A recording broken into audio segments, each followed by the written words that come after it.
신명기 25장 1절에서 10절까지 신명기 25장 1절에서 10절 한 절씩 교독하겠습니다. 사람들 사이에 시비가 생겨 재판을 청하면 재판장은 그들을 재판하여 의인을 의롭다 하고 악인은 정죄할 것이며 악인에게 태형이 합당하면 재판장은 그를 엎드리게 하고 그 앞에서 그의 죄에 따라 수를 맞추어 때리게 하라. 40까지는 때리려니와 그것을 넘기지는 못할 자니 만일 그것을 넘겨 매를 지나치게 때리면 내가 내 형제를 경히 여기는 것이 될까 하노라. 곡식 떠는 소에게 망을 씌우지 말지니라. 형제들이 함께 사는데 그중 하나가 죽고 아들이 없거든 그 죽은 자의 아내는 나가서 타인에게 시집가지 말 것이요 그의 남편의 형제가 그에게로 들어가서 그를 맞이하여 아내로 삼아 그의 남편의 형제된 의무를 그에게 다 행할 것이요 그 여인이 낳은 첫 아들이 그 죽은 형제의 이름을 잊게 하여 그 이름이 이스라엘 중에서 끊어지지 않게 할 것이니라. 그러나 그 사람이 만일 그 형제의 아내 맞이하기를 즐겨하지 아니하면 그 형제의 아내는 그 성문으로 장로들에게로 나아가서 말하기를 내 남편의 형제가 그의 형제의 이름을 이스라엘 중에 있기를 싫어하여 남편의 형제된 의무를 내게 행하지 아니하나이다 할 것이요 그 성읍 장로들은 그를 불러다가 말할 것이며 그가 이미 정한 때대로 말하기를 내가 그 여자를 맞이하기를 즐겨하지 아니하노라 하면 그의 형제의 아내가 장로들 앞에서 그에게 나아가서 그의 발에서 신을 벗기고 그의 얼굴에 침을 뱉으며 이르기를 그의 형제의 집을 세우기를 즐겨 아니하는 자에게는 이같이 할 것이라 하고 이스라엘 중에서 그의 이름을 신 벗김 받은 자의 집이라. 아멘. 오늘 또 새벽을 깨우는 송아 너는 참 대견하다 엄지척 변함없이 새벽 제단을 지키는 집사님은 참 훌륭하십니다. 참 훌륭하십니다. 이 모든 것이 주님의 은혜입니다. 아멘. 아이고 잘합니다. 오늘 제목을 가만히 이렇게 보니까 지켜야 할 명예, 지키지 못한 불명예 이런 의미여서 명예, 불명예 요약해서 명예 또 불명예 이렇게 정해 봅니다. 첫째, 명예. 우리가 명예를 꼭 지켜야 되는데 이런 얘기예요. 사람들 사이에 시비가 생겨서 재판을 해서 의인은 의롭다 하고 악인은 정죄했습니다. 근데 그 옛날에는 지금처럼 감옥이 있는 것도 아니고 또 사람들 가운데에서는 뭐 대신 벌금을 내려면 좋지만 벌금을 낼 수도 없고 그렇다고 해서 죄를 지었는데 그냥 둘 수도 없고 또 사람을 죽인 이 큰 살인죄 같으면 뭐 대신 너도 죽여라 사형을 구할 수 있는 그런 것도 아니고 이런 죄인들에 대해서 했던 것이 이 태형이라고 매를 때리는 것. 제가 어렸을 때 뭐 한 번도 보지는 못했지만 저희 고향에서 동네에서 아주 부모에게 불효한 사람들은 어른들이 그러더라고. 덕성마리를 해야 된다고. 이 덕성마리가 뭐냐? 멍석이 있잖아요. 거기다가 사람을 둘둘 말아가지고 누가 때리는지 모르게 이렇게 때려서 혼을 내서 부모한테 잘하게 해야 된다. 그런 얘기를 들어본 적이 있어요. 그런 걸 보면은 전 세계 어디나 이 태형, 매를 때리는 이 형벌은 다 있었던 것으로 이렇게 알 수 있다. 우리 옛날에 춘향전 이런 영화도 보면은 이 묶어놓고 볼기착을 두들기고 하는 것도 있잖아요. 오늘 여기도 그 얘기입니다. 근데 여기 2절에 보면 악인에게 죄인에게 태형이 합당하면 재판장은 그를 엎드리게 하고 그 앞에서 그의 죄에 따라 수를 맞추어 때리게 하라. 죄가 크면 더 많이 때리고 작으면 적게 때리고 하는데 그렇게 아무리 때려도 한계가 있다. 한계. 그게 뭐예요? 3절에 40까지는 때리려니와 그것을 넘기지는 못할지니 만일 그것을 넘겨 매를 지나치게 때리면 네가 네 형제를 경히 여기는 것이 될까? 그래서 고린도서에도 보면은 바울은 40에 하나 감한 매를 3번이나 맞았다. 얼마나 참. 그런데 이제 매를 맞은 것은 신체적인 고통보다도 더 부끄러운 것이 이 자기의 이 사람으로서의 어떤 그 인격이 모독을 당하는 그런 이 동네 사람들이 그러지 않겠어요? 저 사람은 태형 덕성말이 한 사람이다. 얼마나 수치스러워.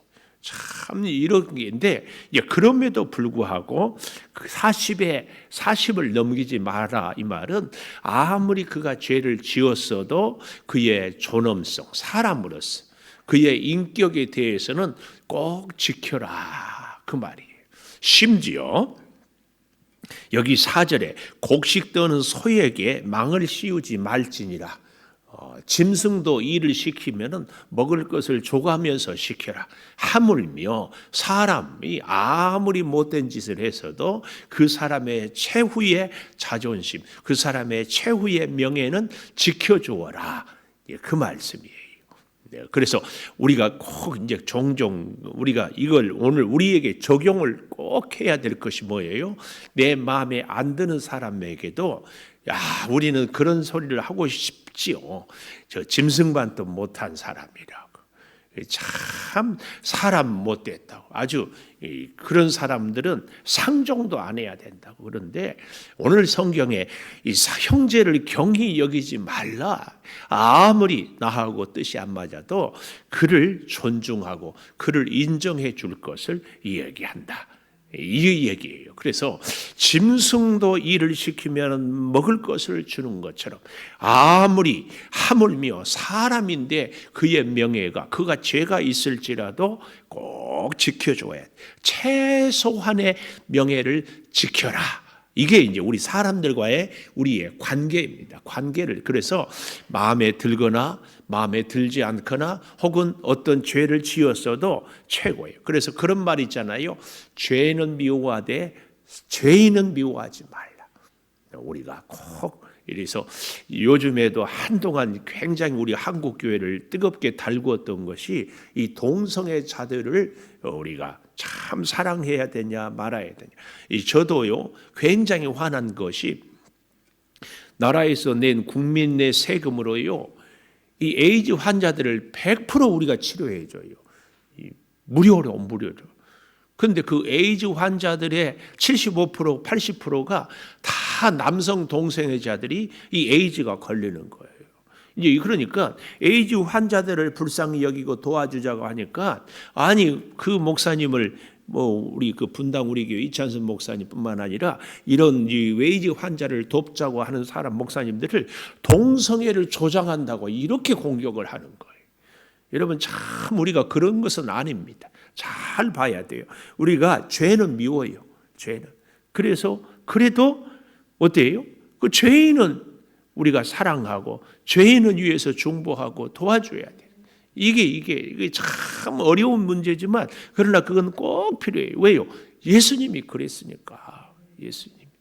우리가 이 사실을 잘 알고 그렇게 우리 마음도 다 가져야 돼.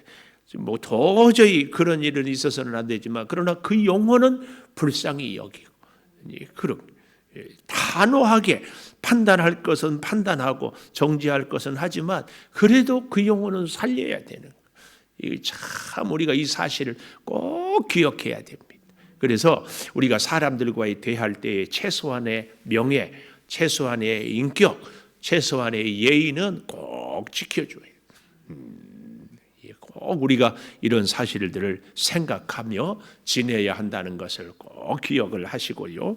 그래서 우리가 꼭 어떤 사람, 나하고 생각이 다르고 가치관이 다르고 코드가 맞지 않더라도 꼭 배려하고 존중하고 인정하는.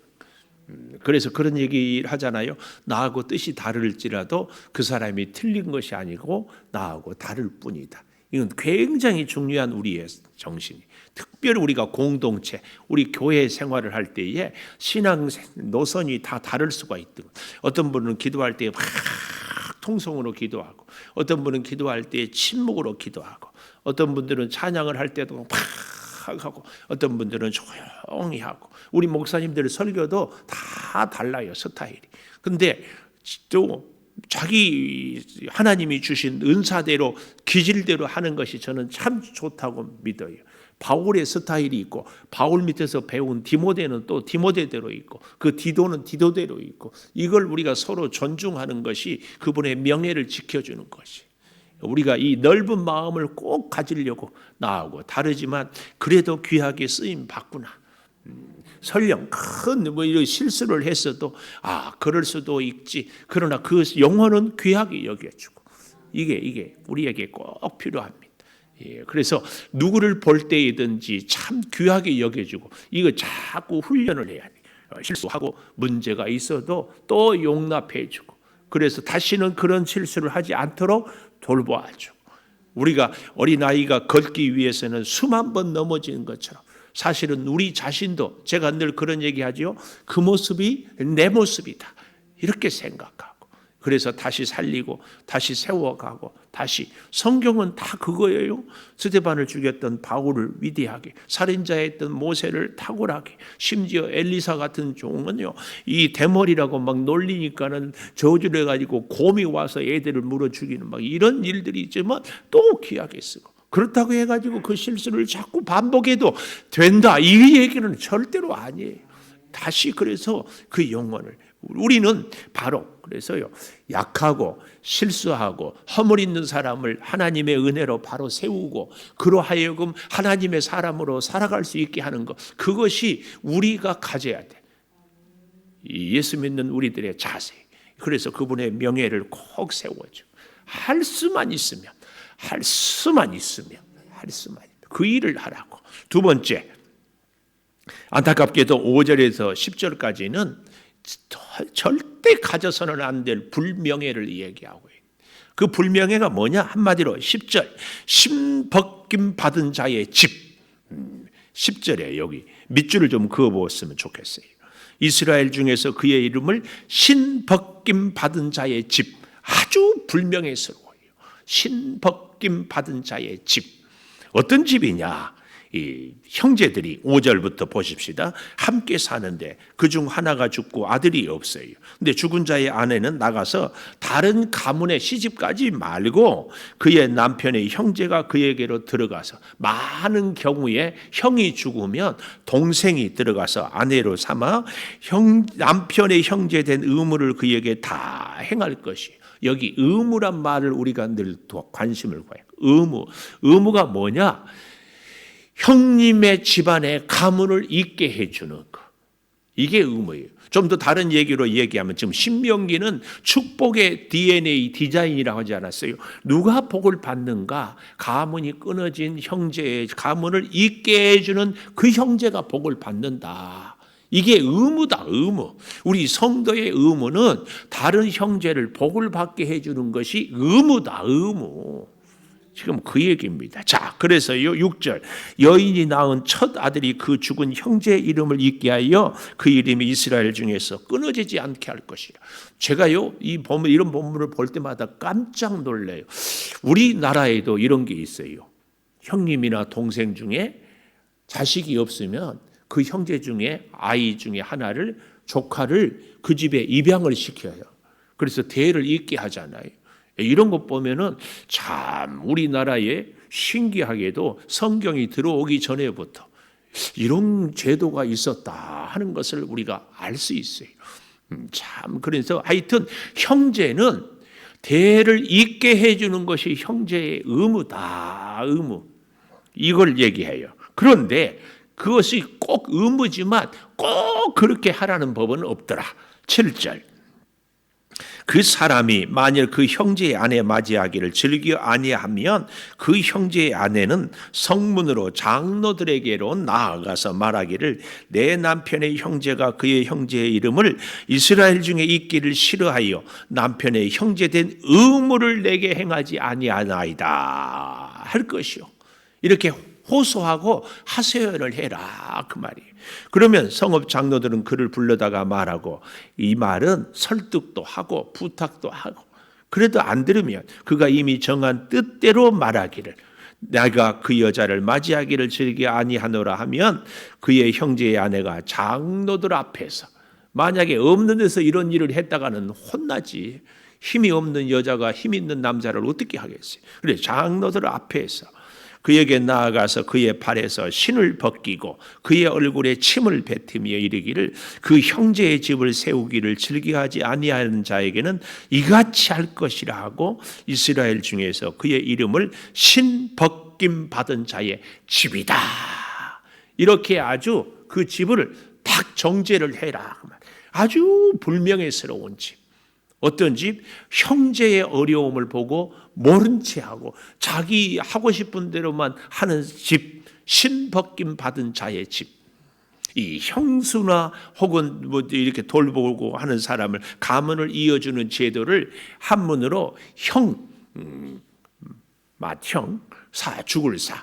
형이 죽었을 때 취할지, 형수를 취하는 제도를 형사 취수제 이런 표현을 써요.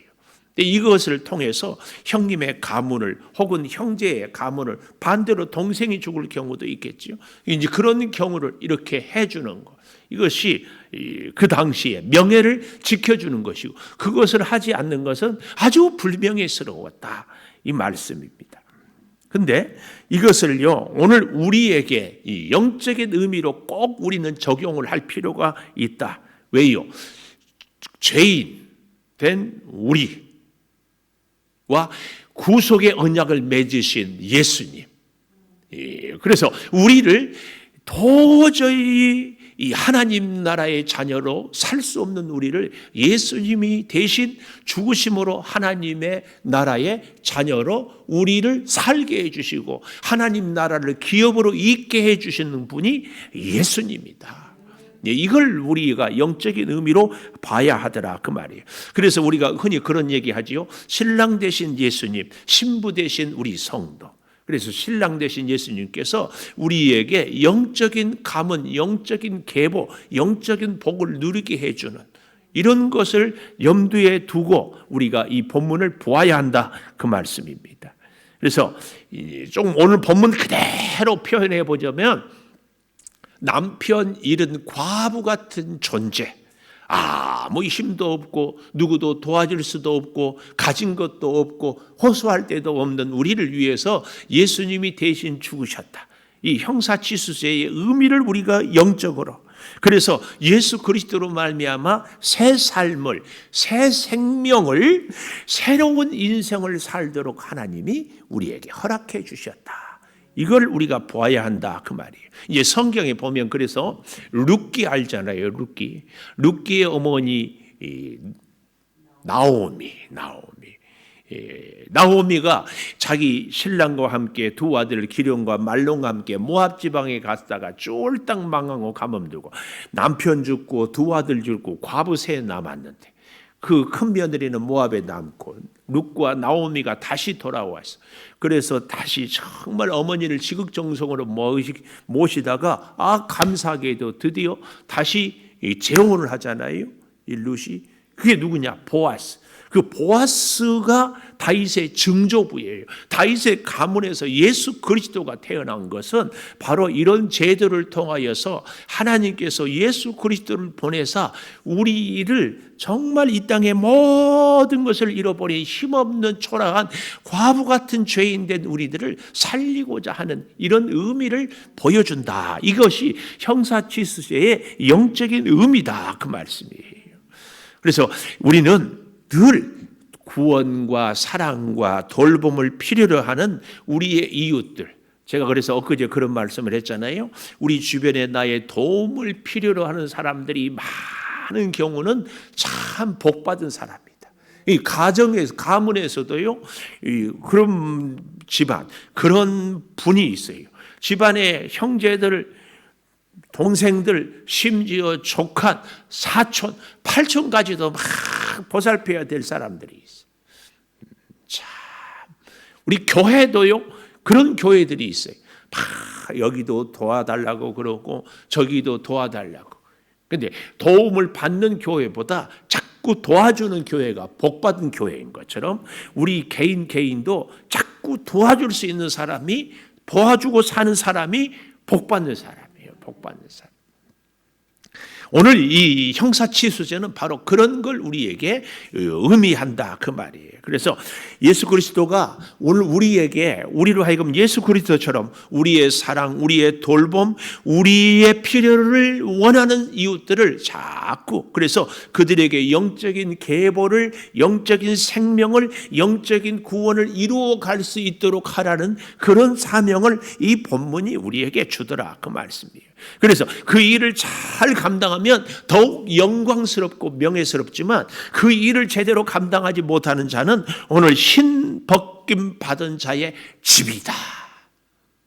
좀 우리에게 구체적으로 적용을 해본다면, 하여튼 우리 주변의 이웃들, 우리 사랑하는 사람들을 정말 영적인 가문, 영적인 계보를 있게 하는 사람은 영광스러운 사람이지만 그 일을 감당하지 못하는 사람은 흰 벗김 받은 자, 흰 벗김 받은 자, 이런 아주 불명예스러운, 이것을 우리가 이 생각을 하면서요, 창세기 1장 28절에 하나님이 우리를 창조하시고 생육하고 번성하고 충만하라는 놀라운 축복, 이 축복을 창세기 12장에 아브라함을 향해서 약속을 하잖아요. 너는 너의 본토 친척 아비집을 떠나 내가 내게 지시할 땅으로 가라. 내가 너의 후손으로 하늘의 별처럼 바다의 모래처럼 많게 하겠다. 이 약속의 축복이 바로 이 형사치수제, 하여튼 가문이 끊어지고 하나님의 은혜가 끊어지고 하나님의 돌봄이 끊어진 그런 존재들을